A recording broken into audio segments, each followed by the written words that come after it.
Monday, a Chinese court suspended the death sentence of Gu Kailai, wife of disgraced Communist Party senior official Bo Xilai, after finding her guilty of the murder of a British businessman. The sentence has been met with widespread reaction from Chinese web users.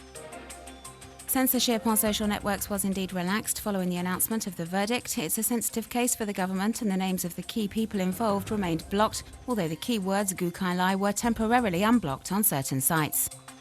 Many web users have reacted to the outcome of the trial, condemning the sentence, saying it's too soft. This web user says the court was too lenient for a woman found guilty of premeditated murder. That comes from the ruling Communist Party aristocracy. Lawyer Lu Xiaoyuan denounces a two-tiered justice system and wonders what the sentence would have been if it had been an ordinary Chinese citizen found guilty of the murder of a foreign national. And some web users foresee Gu Kailai, who has escaped a death sentence, having her life imprisonment sentence reduced, adding she'll probably end up being released in a few years' time for medical reasons. All these arguments have prompted this blogger to say the death sentence should quite simply be abolished in China.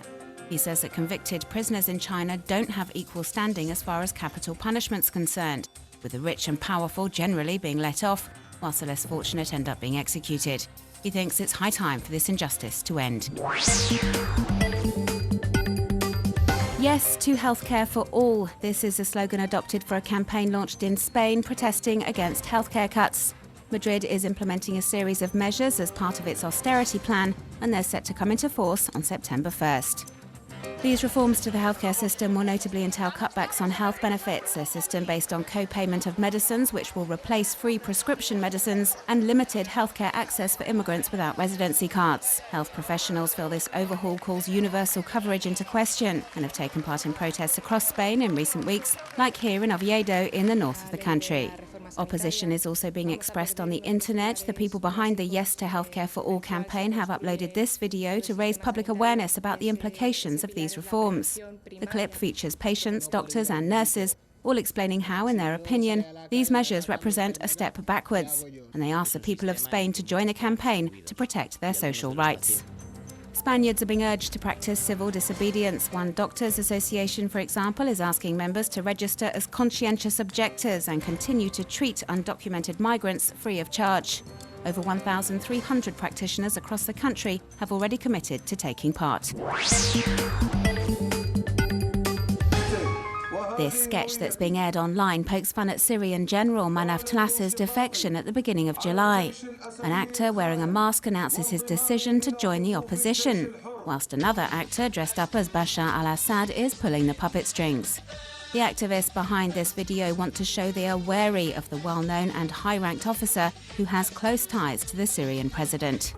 Despite the violence and bloodshed across the country, opponents of the Damascus regime have managed to hold on to their sense of humour. The banners and signs brandished day after day by protesters in Kafranbel being a good example, and they've made this northwestern Syrian town famous. This poster has been widely circulated on social networks. It depicts Vladimir Putin and Bashar al-Assad as the main characters in the film Titanic. It's a way of denouncing Russia's support of the Syrian government. This Facebook page, entitled "We Are All Germs," has over 20,000 members and is a sarcastic swipe at a speech given by the president in which he referred to protesters as germs to be eliminated. Bashar al-Assad is portrayed as Dr. Dettol, a disinfectant widely used in Syria. Other comedians have even created shows that are aired regularly online. Chronicles of the Pressure Cooker, produced by a Syrian man living abroad, features audio accounts with a satirical take on Syrian politics in times of revolution. Fascinating for some, downright creepy for others. One thing's for sure, the latest human robot developed by a laboratory at Japan's Osaka University is amazingly realistic. As we can see in this video, the robot named Affetto is able to recreate extremely effectively facial expressions and body movements similar to those of a 2-year-old child, a creation that takes bridging the gap between humans and machines one step further.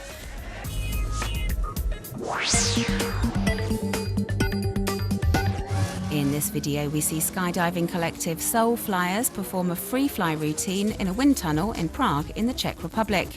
A wonderful acrobatic performance with winds blowing at over 240 kilometers per hour. Come on, let's give it a twist. Let's try.